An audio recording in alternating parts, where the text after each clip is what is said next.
There's supposed to be a little, oh, there it is. Okay. So welcome to the Data Salon. I'm Terry Matthews from Town and Gown, and this morning we'll be talking with students from NYU, Columbia, and Cornell who have all been working with New York State Department of Environmental Conservation data, construction, and construction waste debris, CDW, construction demolition waste. I'm sorry, it's early. So I'm going to stop talking and everyone can introduce themselves in some order. And then you guys just talk about it. And thank you for participating in data. I'll go. Delete. You're frozen. I'm Jennifer McDonald with the Frozen. That's not. Oh, now you're okay. You're good. Told me to close. Okay, well, then even more reason for me to leave. I'm with DEP, Department of Environmental Protection. We have an interest in resource recovery at our agency, and we do a lot of construction. So we liaised with Town and Gown to conceptualize some projects to better understand construction and demolition waste flows in New York City. And that was the impetus, at least for some of the work that I think these students are going to talk about today. And just acknowledging that in the world of solid waste management, there's more visibility around data in the municipal solid waste sector, like what DSNY collects, less visibility in commercial waste and construction and demolition waste. So that was really the motivation for some of the work and the interest in understanding what data is available and what is it telling us in more detail.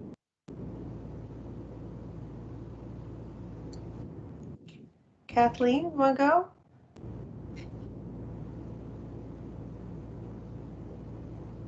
Oh, you're muted. Oh, yeah. Yeah, there we go.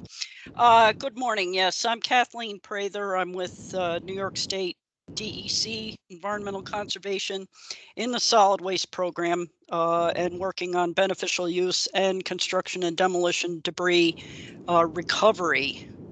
There's also a disposal section that handles that end of construction waste management, but I'm just here to listen and learn. I've been hearing a lot, even in other contexts there, about concerns with the way our data is collected and maintained, and hopefully I get some more help and tips to pass along here. Thank you. I can go. I'm Gretchen Worth. I'm with the Susan Christofferson Center for Community Planning, which is based in Ithaca, but we're working statewide. And one of our programs has to do with advocating for deconstruction rather than demolition of our buildings and infrastructure. And so when we started out this work, we obviously needed data. And so I've been working with two students primarily at Cornell to collect statewide data. And we've spoken previously with Kathleen when Brian Toy, who you probably remember, was one of our students. Brian has graduated, but he's in his new job as at National Grid. He's actually having to deal with concrete and asphalt CDD. so it all kind of came full circle. And I'm now working with Lay, who's been spending the summer again, further data collection. So very nice to see you all, and really excited to collaborate on a statewide basis. Our focus is much more kind of regions for upstate. So really happy that you have all been focused on downstate work. Thank you. Lay, I'll move over to you and you can introduce yourself. Okay, sure. I'm Layson, who is a Cornell first-year MRP Master of Regional Planning student, intern working at Susan Christofferson Center. We are focusing on regional economic and development planning issues, particularly for circularity, reuse, zero waste development, as our company indicates. And I'm I'm alone, so dealing with data wrangling and data analysis to, like as mentioned, to convince governments and stakeholders to adopt our deconstruction ideas. Nice to see you guys from the downstate. And New York City is not unfamiliar to me because I, joined the Go tournament a few years ago, and I also paid a visit to both prestigious universities before. Well, I can go next, I guess. So my name is Dino. I am, well, now a graduate from the Center for Urban Science and Progress at NYU. So I have a background in structural engineering and construction, and now that I joined NYU, the past year, JP and Parth and I made up a capstone team, and we were blessed to work with Terry, Jennifer, and Kathy on our capstone project, where it was mainly our goal was to try and find a way to take all of the reporting forms from the DEC and write a code that would automatically read them and then give us the data set. But as we worked along with it, we realized that that was not very feasible, just because of the way that the forms were sort of just a bit messy, to put it that way. But yeah, we eventually went along by manually reading everything, and we created a map that sort of represented the flows of the CDW in New York City and like around that general area. And I'm gonna stop talking now, pass it on to JP. Thanks, Dina. Just real quick, I'm JP McKay. Like Dina said, worked with her and Parth at NYU's Center for Urban Progress over the past few months, and she described our project pretty well, so I'm sure we'll get into it a little bit more as we go. And Bowen, bringing Hi. up the rear. Yeah, my name is Paula, and I'm from the Columbia University. And we have a group of 3 still spend our summer working on the dataset also. And we're gonna do like the data visualization part in this fall. And really nice to meet you guys. Yeah. So now we're all introduced. The idea is, what did you see? What were the issues? It's basically, you've got a wealth of information working with the data as data scientists. So really, the floor is yours.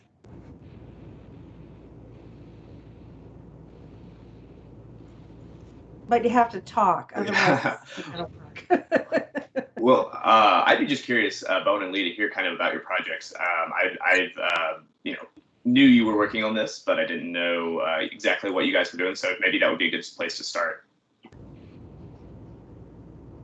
Oh, well, they're doing the manual data entry that they're doing what you didn't get to. Oh, okay. So just building out the rest of the data set, right? Yes. Okay, I apologize. I didn't know if there was another I don't element mean to to it. interrupt, but I just figured, you did half, they're doing the other half, and then, but what are you guys seeing? Like, what have been the issues? Well, I guess I can kick it off. Well, the main issue that we found it's just that every single form filler fills the form a little bit differently, and that sort of becomes an issue if you ever want to code it and if you ever want to come up with one proper pipeline that would just sort of read everything. It's just that some people, they just regard sections of the form just a little bit differently than everybody else. For example, when like describing the service area, some people would go down to like a very localized level. They will tell you properly like the street name and like just the actual property and the name of the facility and so on. But other people would just leave it at either direct call and not write anything else, or just leave it as like an entire county or an entire just region. And we, like, if we ever do want to go back to like a very localized spatial level, we can't really do that. So that was one of the issues. Another issue would be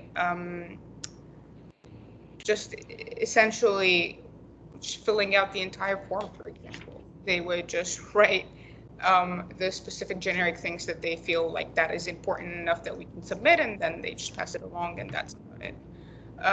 It's clear that in other sections, for example, people just don't, like, they either don't have a proper method of recording how much information is actually like how much of the material is actually incoming, and it seems more like an estimate rather than the real actual amount, which really, on like a wider overview, it makes the data that we're actually reporting on quite questionable. Like how trustworthy is the data that has been reported.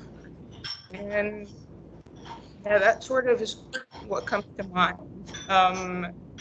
There were issues when we were trying to do the actual manual entry, and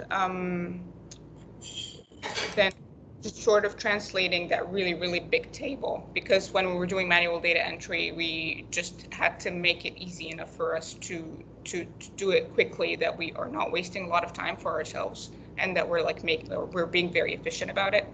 And then actually translating that to a legible data set that we could pass on to you and anyone else who wants to use it, and make it seem like, it wasn't really messy and it was just very easy to understand. But, yeah. I think Dina has almost mentioned what I wanted to say.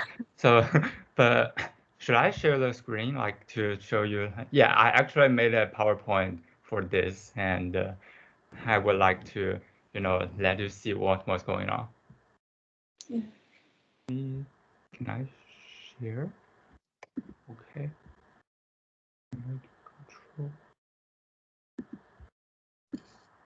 Control. Can you see my screen? Yes. Okay. Yeah.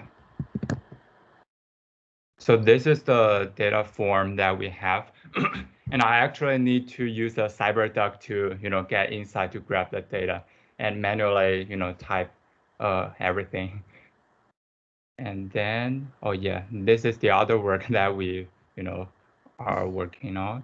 And we have like, okay, let's see this.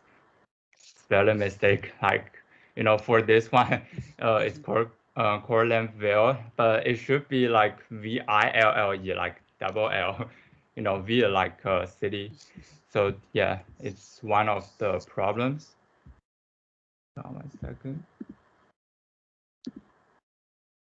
Okay, and let's see this one, calculation error. That's why we we don't want to believe in human operations. So you see here, like this number is ending with 8, and the other one ending with 2, and the next one is ending with 8. So it should come up like 8 plus 2 plus 8 should be 8, right? So this is 5. That's why I need to check everything to make sure they are correct.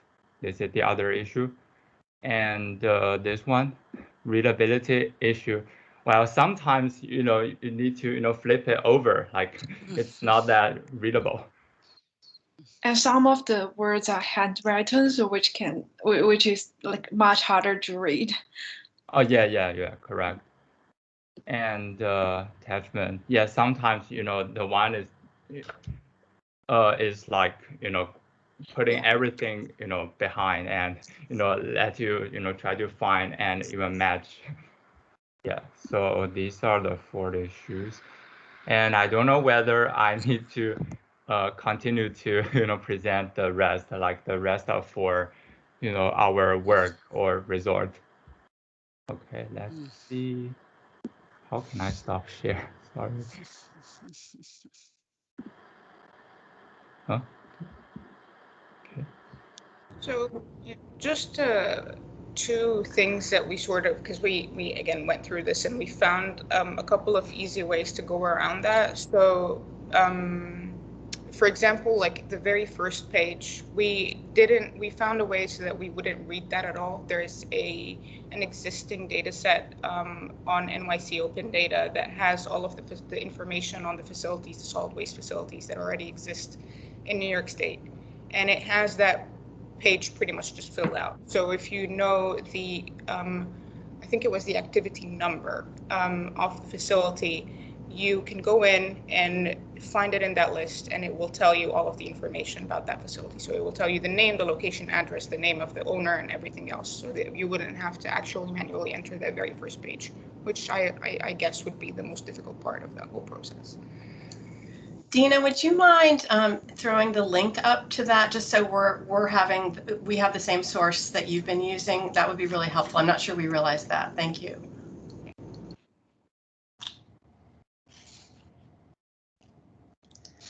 Open data is searchable and all too. Very, you know, you can sort it, search it.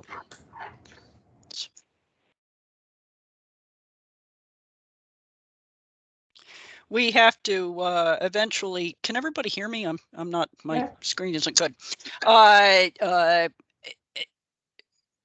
We're moving closer to getting some web-based reporting, which would obviously help with a lot of issues of legibility and format of the information. Just unbelievable hurdles. You know, and the state is really antiquated, and obviously having people fill out, you know, paper or even fillable PDFs, but you know, we're getting there. Maybe at some point, because web-based reporting would eliminate a lot of these concerns. That's all I have. Yeah, go ahead. Yeah, no, Leigh, I'll just chime in on that last issue you pointed out with the attachments. I think that was for us, or when I was going through it at least, one of the more difficult things that could kind of negate the inclusion of an entire form, because those especially could be almost too detailed, but in a way that wasn't in any way compatible with how the rest of the form was filled out. So you might have a wealth of information in this attachment, but it's not easily usable and probably just not worth the time unless it's a major facility to interpret and map to those fields. So that would be one thing I would point out as a, you know, all the other issues you can at least, maybe it's not localized, but you can take it and attribute it to the region or whatever, but that issue can kind of throw out an entire entry.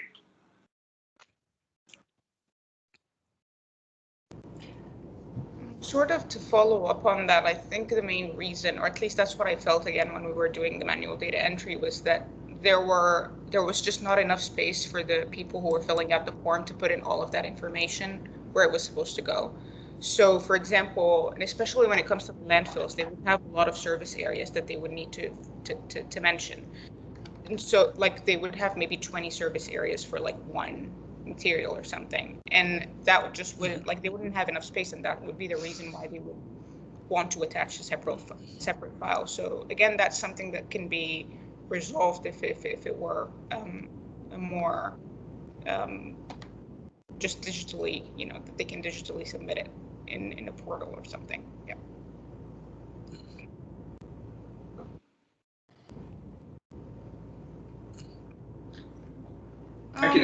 Oh, go ahead. No, I don't. I think it was more like, I want to say maybe 50-50. At least the ones that we were able to go through. Just the proportion of the handwritten to typed forms. But yeah. Yeah, I was trying to be surreptitious by asking it in the chat. So it's like half handwritten and half typed, roughly. I'd say that, yeah. But that being said, we still did face issues with typed forms. It wasn't necessarily that if it was typed that everything would be a lot easier. Obviously, it made things a bit more readable. Like we wouldn't have an issue with the handwriting itself, but we could still face an issue with the typed form just as much as we would with the handwritten one. It's true.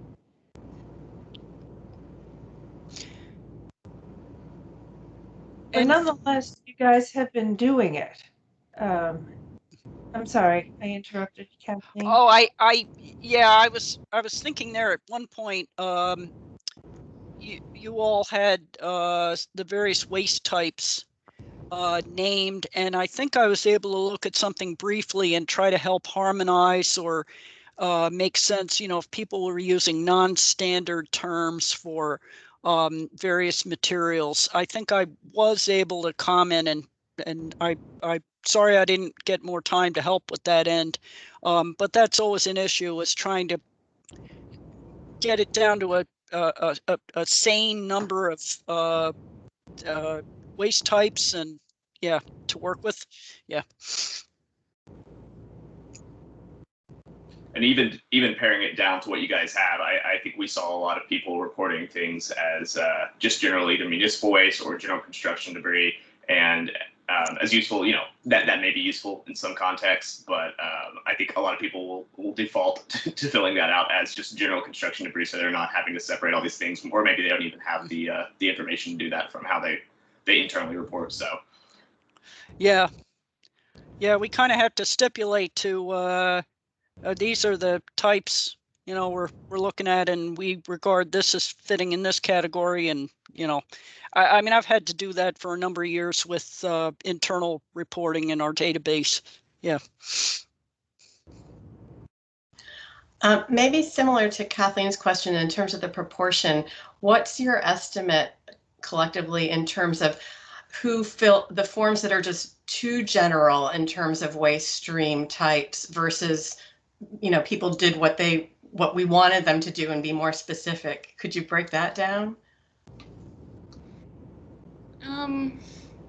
I'd say it was about maybe 25 to 30% that were just, very, very generic.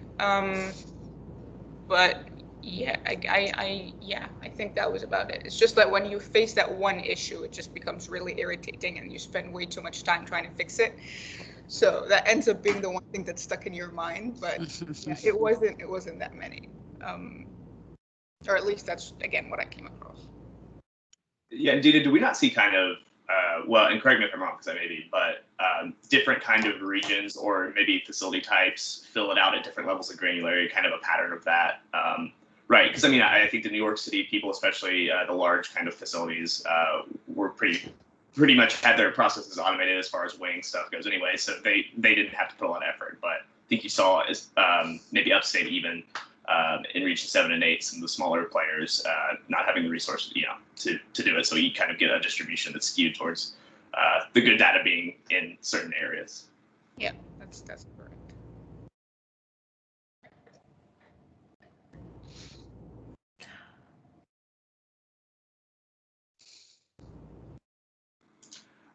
I can address just bring this one quick thing up.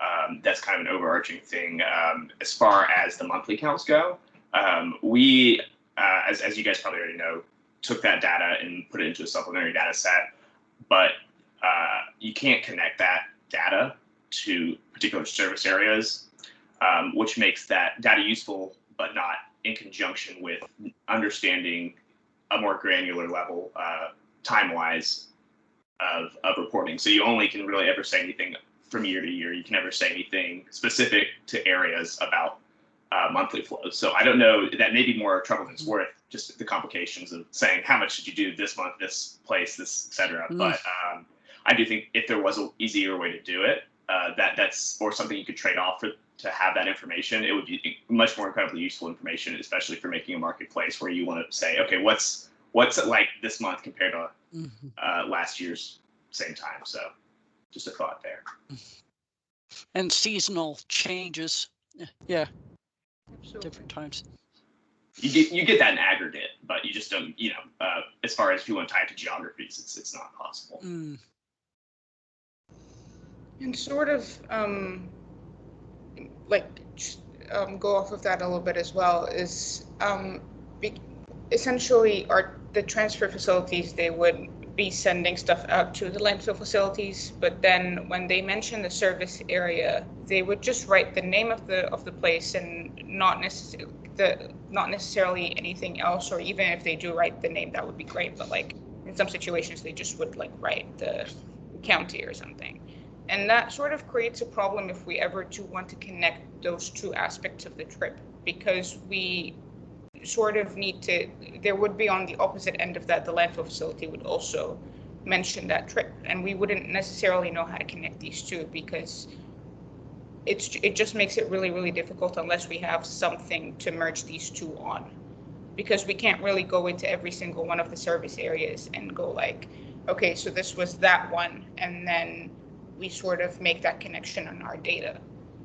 I'm not sure if it was really easy to explain, but it's like in the data universe, we sort of always hope that there would be one column that we can merge things on, and that would typically be the activity description column. So if that activity description number was mentioned in the service area, would make life so much easier in connecting like the entire thing all together. Yeah, just to reiterate that, Dina, so you're talking about like the incoming versus the outgoing, right? So you almost have a they said versus they said, who's right? And we report on that in our tool that we created. We give you the option to look at either or both together. But like you said, that means duplicate values are surely in there. And you could obviously do something where you said, okay, if these two facilities reported the same exact same values or within a margin of error, all good. But then if not, who do you trust? Do you trust the incoming or the outgoing? That's obviously a question that could probably be asked in the current kind of paradigm of how things are reported. Yeah, that was Jennifer's concern, I think, in some of our earlier calls where, we weren't looking at accuracy in reporting. It wasn't about spotting the error. It was just literally about seeing what's going on. Just generally, where is the stuff coming from? Where is it going? So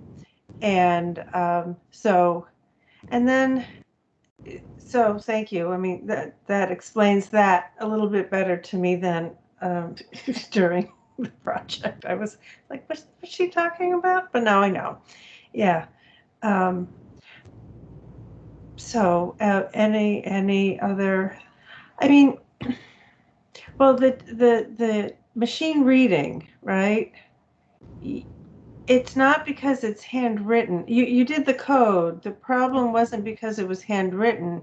It was because of the variety of responses. It was very inconsistent.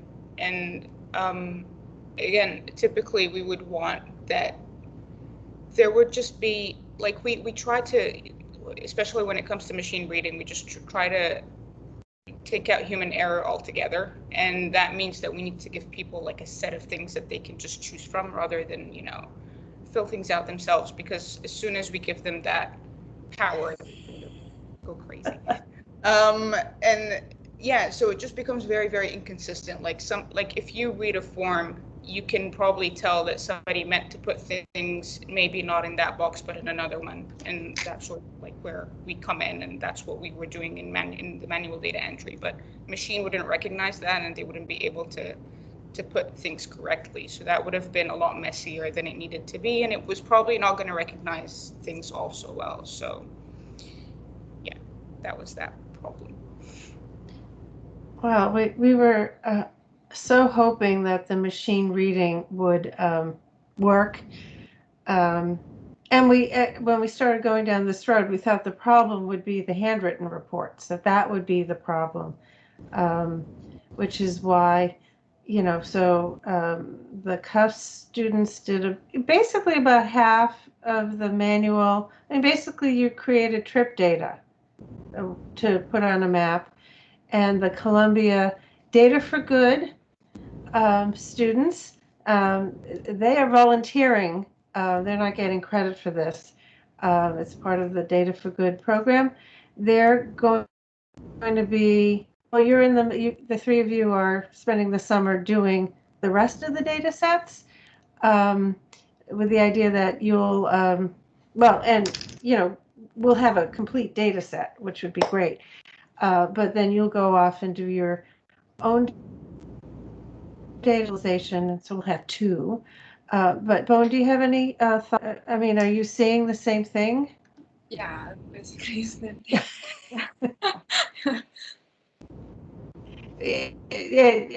I've listened to all the conversations. So, and I don't want to put you on the spot, Kathleen.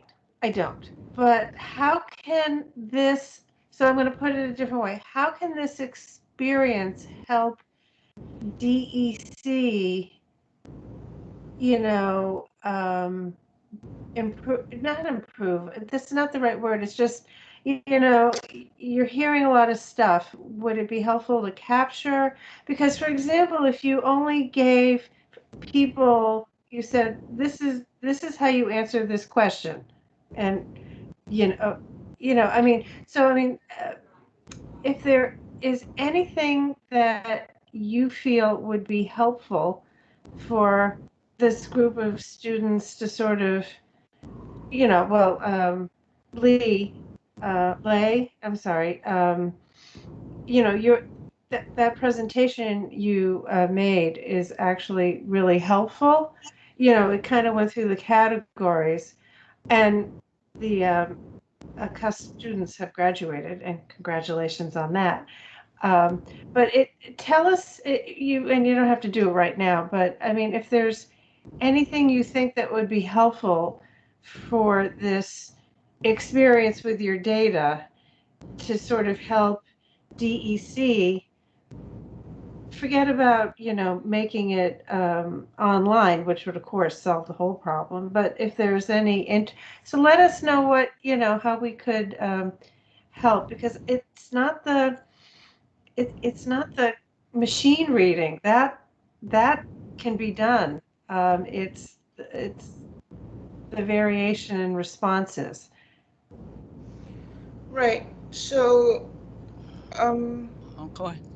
yeah, sorry. I'm gonna just quickly mention that we sort of as a part of our final report, we did mention a pretty brief guideline of what could be done with regards to that, and it mainly all again revolves around giving people just a set of things that they can choose from. So they can either, like, we give them already the set of materials that they can pick out of, and they can choose that material, and then for example, when picking out the service area, because most of the times they would be picking out of the service areas that already are just another waste facility.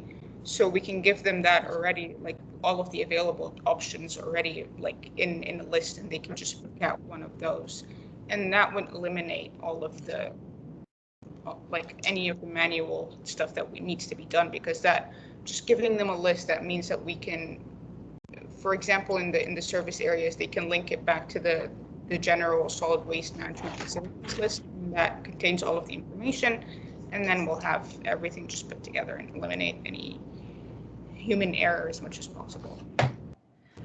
Having a drop-down menu with like we've got the planning units that I think are sometimes mentioned as a service area. Those are specified. Those are they're on a spreadsheet. We have a list of those, at least ones in New York State, and maybe having some choices like Canada or Ontario or something, for other service areas. Yeah, that's a possible, and we probably always have to throw in other and specify, but at least you see other, you can look it up and see what's in there.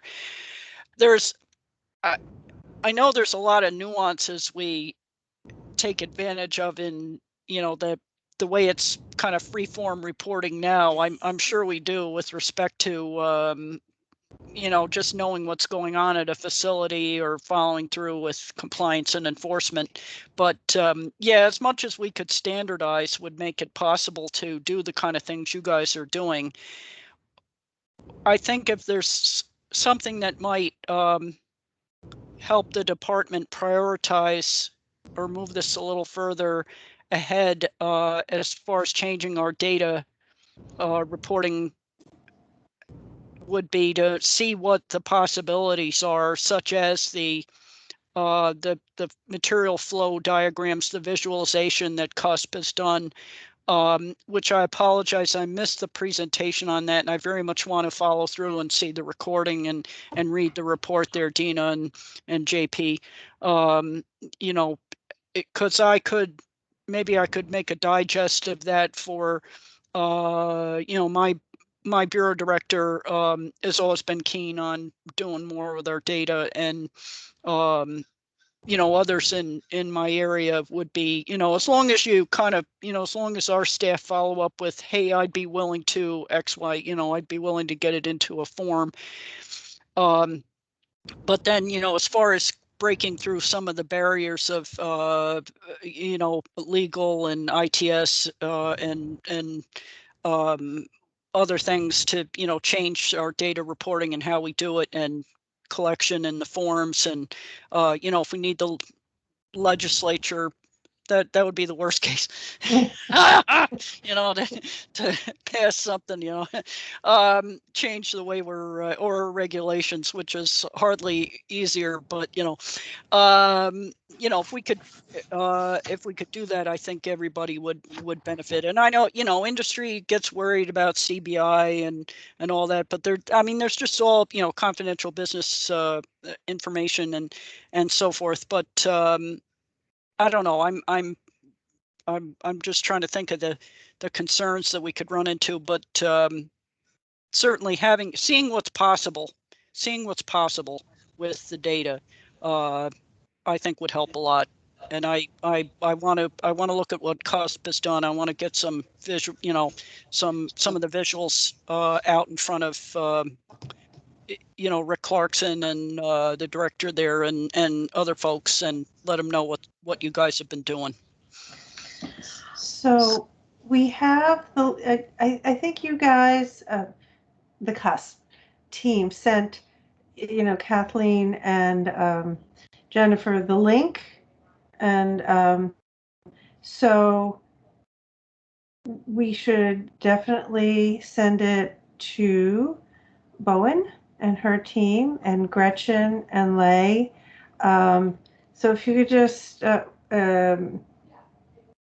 I have it, right? I have the link somewhere. And I'm going to play with it. I'm going to do that. Parth, I promised you I would, and I will. So I'll just resend it around. Here. So if anyone wants to play around with it. Okay, yeah, maybe we could get it up on the screen. Because this will be posted to the working group on the webpage, the Town of Gown. This is knowledge creation, what we're doing right now. Lay and I can also put together, just a brief slide deck of some of the visualizations that he did, and it was based on 2019 data, the full 4 different distribution sites. So we're happy to do that. Just in terms of going back to the data for a second, and this is self-serving from my perspective in the Christofferson Center, but we're working now with a number of municipalities in upstate New York in terms of trying to pass local ordinances for deconstruction rather than demolition. And so just a couple of things that items that people involved in this process are interested in knowing is getting, I guess I would say, a bit more granular information on the actual waste streams, and looking at creating then a reuse market for materials like wood, like brick, Lay was the data person. I looked at a couple of annual reports, so I may have this wrong, but it seems like oftentimes a lot of that material, which actually can be used in a local market situation, falls under that other CDD and doesn't get broken out all the time. Yet, 10 tons of labor, which the annual report doesn't break out, is actually significant in a local context. So I wonder, again, in terms of Dina's point of not giving people too much leeway and creativity in these forms, if the drop down for the waste streams could also be considered, and kind of requiring a detail. So if you're reporting the majority of your total as other CDD, you can't do that. You have, you can report 10% as other, but you can't just report the whole thing as other. Because I saw a couple of the forms that I was looking at did that, and it just makes it really difficult when you're talking about a local municipality and their ordinance and how they might think about reusing some of the material that right now doesn't get broken out so often. So that's my little 2 cents about some of the work that we're specifically using this data for right now. That was a very good point, because a lot of the landfill forms just had the other material as the only material that they had, so I completely agree with that point. That's a very good point. Yeah, a great point. Some restriction, like you said, on, it should run up a flag if too much materials designated as other. Gretchen, the rub with the kind of recyclable wood, the architectural pieces and so forth from deconstruction, is that a lot of that passes out of regulation altogether. It's an exempt, like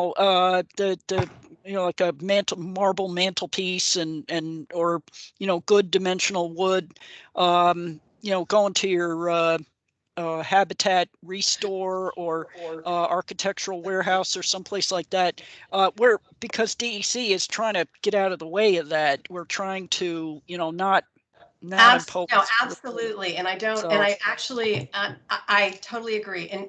In the upstate market, I would say that architectural salvage actually, at least in central New York, is pretty well handled by other organizations. But we're now working with a number of architects and engineers who are actually talking literally about the building materials themselves. So the brick that comes down out of a demolished church, the wood framing in a home pre-1940, and how from an architectural point of view that can be reused. So not the salvage, the architectural elements themselves, the windows, the doors, we're looking now more at what you would consider literal building materials and trying to think about how that market might look in a region. There's a lot of work to be done. I understand in terms of how you would actually reuse it, it's licensed or approved or whatever, but there just seems to be significant amounts of building materials, relatively speaking, that could be reused under various circumstances. And so that's one of the things that some of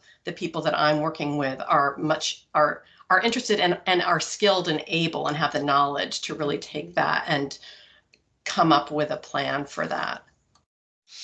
Yeah, I still see my agency kind of saying we don't want to get in the way of that. To the extent we can, we want to make it exempt, which is good news. Yay, you don't have to do reporting and all that, but it's also bad news for, metrics and trying to track how much this is happening. I guess, well, if those demolished bricks went to a registered or permitted C&D processor, they would become part of the metrics. If they went to a habitat restore, or if they were sold directly from, the site to an end user, if they called me on the phone, or my counterpart in Avon or whatever, they'd say exempt, no, good for you that you're doing this. But I guess that would take some more thought altogether. I'm not sure what point I'm making other than it would be hard to track. Yeah, I appreciate how all of this is such a huge issue. So thank you even for kind of bearing with me on that. The good quality, it's good quality. So, go ahead. So we're doing, we're calling it Closing Loop City Programs Initiative. And the data analysis, and also we have a Brooklyn Law School memo on the 360 regs, which is how I knew that architectural salvage, and we're seeing in some of when we do major renovations, we're not doing a whole-scale demolition of a building, we're actually kind of doing a version of a deconstruction.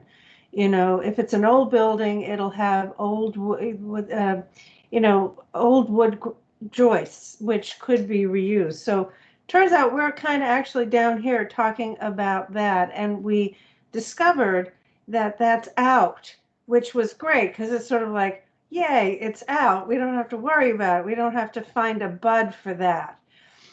And the data analysis and the visualization is very helpful to show the big picture so people can understand, the context that we're trying to.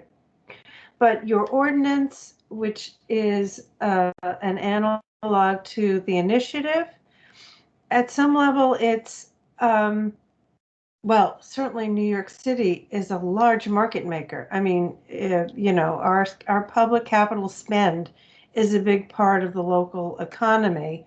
So if we were to do something differently with the joists and the marble, instead of having our contractor. So that's kind of what the event in October, which you should have all received an invitation to participate, not as presenters.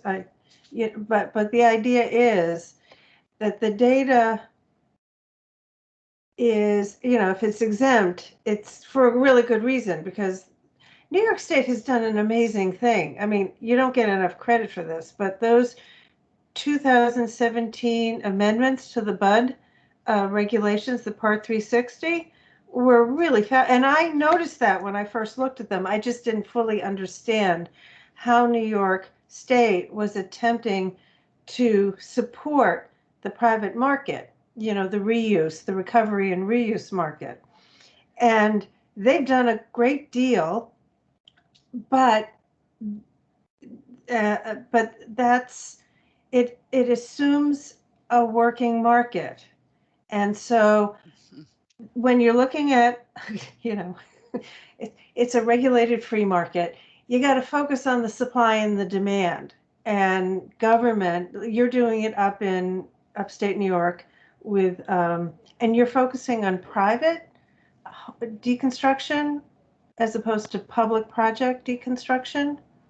It's still under discussion, and I think from our perspective, it's the municipality and what their particular demolition data suggests to us. And so in certain markets, there's more public demolition, municipal demolition that goes on, and in other markets, it's more private. So the ordinance is not a one size fits all. It really is specific to different, different local governments.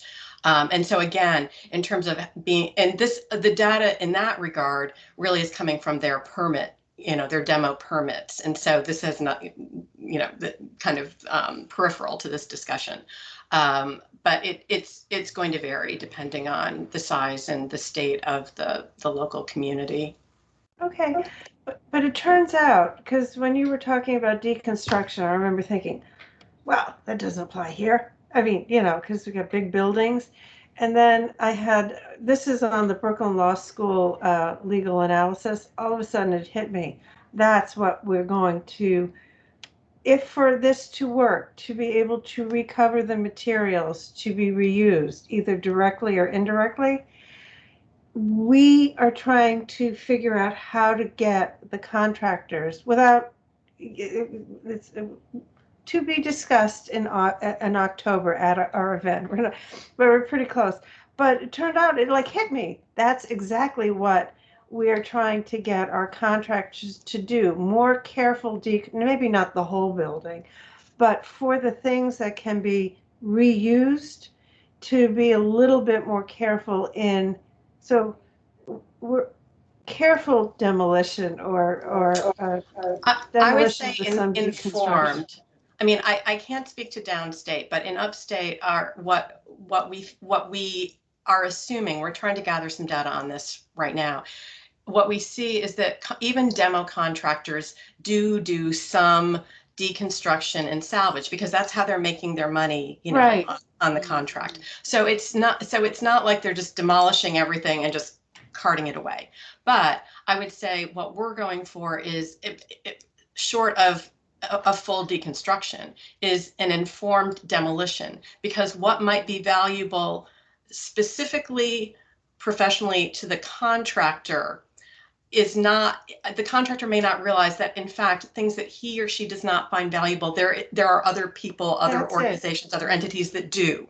So don't just send them off just because you don't want them, someone else might. So there's a lot of education that needs to go into this on that that private contracting level. And that's one of the things we're also working. We're working on a lot of. There's a lot of pieces to all of this. And that's kind of what it turns out. Because I remember when you were talking about what you were doing, I was thinking, no, that doesn't apply here. And then one day it was like, that's exactly what we're doing. We're trying to incentivize them to do more informed demolition or deconstruction for the things that they don't think has value. And we're trying to, that's exactly the piece. And I had that moment, I went, it's like, of course, I didn't tell you guys on the cusp or Columbia teams because it wasn't relevant, but it was very relevant for the Brooklyn Law School memo, which they are close to being finished with. So, what time is it? Oh, it's a little bit over. Does anyone have, if you guys would just, the cusp, send me your link again and I'll send it around to everybody. And the report is final on it? Yeah, I'm gonna update that language in the report that you sent me, Terry, about just how we refer to certain groups. But other than that, it'll be final, and we'll update that on the GitHub here shortly. So. Okay, so when it's updated and everything's final, send me the link. I'll send it to everybody on the call. And so, any more, final words, parting shots on and I want to thank you all for doing this. I mean, this was fabulous and not what you signed up, manual entering in of very difficult data. But any parting thoughts? One, I was going to throw in another term there when Terry and Gretchen, you were talking about the demolition, the informed demolition. I like that term. Source separation, I think, is maybe what DEC is talking about at the construction, at the demolition site there. And that definitely does get into the area of, it is not an exempt area. It would be in a registered facility. Terry, thank you for your kind words about the changes to the regulations, but that's what we're going for in subpart 361-5 there, and all those little registered facilities are designed to handle these source separated materials. If as a great point someone pointed out, if there's a market, there's gotta if you're going to separate the gypsum, that's awesome, but we got to have a market for the gypsum. Right. And then obviously still, if we have great quality, wood, bricks, etc., which can kind of expand the universe of architectural salvage, that's great too.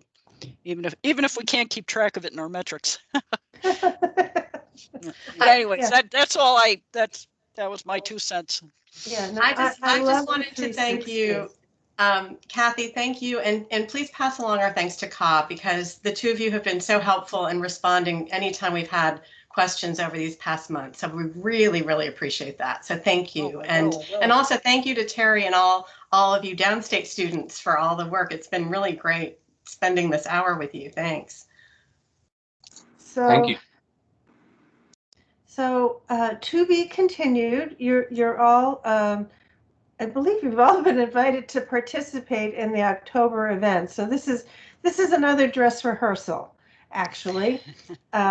So with that, I think we can end, and we will reconvene in October and have a good rest of the summer. So thank you. Thank you. Thanks, everybody. End the recording. Oh, hold on. I have to figure out how to do that. More actions. Stop recording. Okay, it's stopping. Stop.